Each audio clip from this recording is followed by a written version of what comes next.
মামলা যখন বাণিজ্যের হাতিয়ার আর ভুক্তভোগীর নাম যদি হয় সাকিব আল হাসান, সেই মামলা নিয়ে তো আলোচনা হবেই।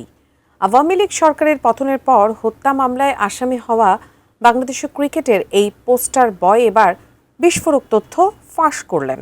সাকিবের অভিযোগ, মামলা থেকে নাম কাটাতে তার কাছে চাওয়া হয়েছিল কোটি টাকা। দেশের ক্রিকেটের সবচেয়ে বড় তারকার এই চাঞ্চল্যকর তথ্য নিয়ে বিস্তারিত থাকছে ডেস্ক রিপোর্টে।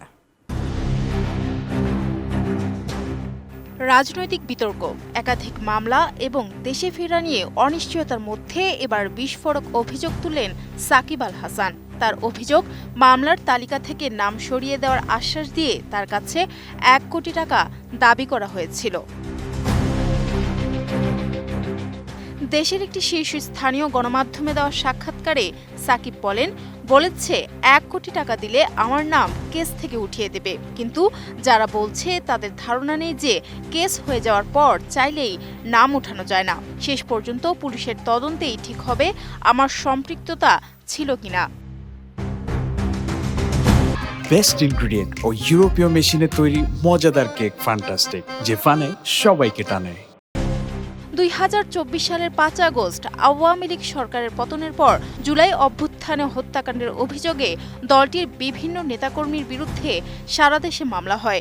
সাবেক সংসদ সদস্য হিসেবে সেই তালিকায় নাম আসে সাকিব আল হাসানেরও। তবে এই মামলাকে কেন্দ্র করে অর্থের বিনিময়ে সমাধানের প্রস্তাব পেয়েছেন বলে জানিয়েছেন তিনি। সাক্ষাৎকারে সাকিব বলেন, এফআইআরে বাদীপক্ষের যোগাযোগের জন্য যার নাম ছিল তিনি কয়েকজনের মাধ্যমে তার সঙ্গে যোগাযোগ করেন। যদিও কার মাধ্যমে প্রস্তাব এসেছে সে বিষয়ে বিস্তারিত বলতে চাননি এই অলরাউন্ডার। প্রস্তাব পাওয়ার পর নিজের প্রতিক্রিয়াও তুলে ধরেন সাকিব। তার ভাষায়, এইসব টাকা দিয়ে কেন করতে হবে ভাই? টাকা দেওয়া মানে তো হচ্ছে আমার সমস্যা আছে, আমি চাচ্ছি আমাকে এখান থেকে বাঁচিয়ে দেওয়া হোক। সাকিবের এই 1 কোটি টাকার বিস্ফোরক দাবি কিন্তু একটা বড় সত্যকে সামনে এনে দাঁড় করিয়েছে। মামলা যখন স্রেফ বাণিজ্যের হাতিয়ারও হয়ে ওঠে, তখন আইনি প্রক্রিয়ার নিরপেক্ষতায় প্রশ্নের মুখে পড়ে। প্রশ্ন হচ্ছে, বিশ্বসেরা অলরাউন্ডার বলেই কি এমন প্রস্তাব, নাকি পর্দার আড়ালে এমন কোটি টাকার কেস বাণিজ্য আরও অনেকের সঙ্গে চলছে?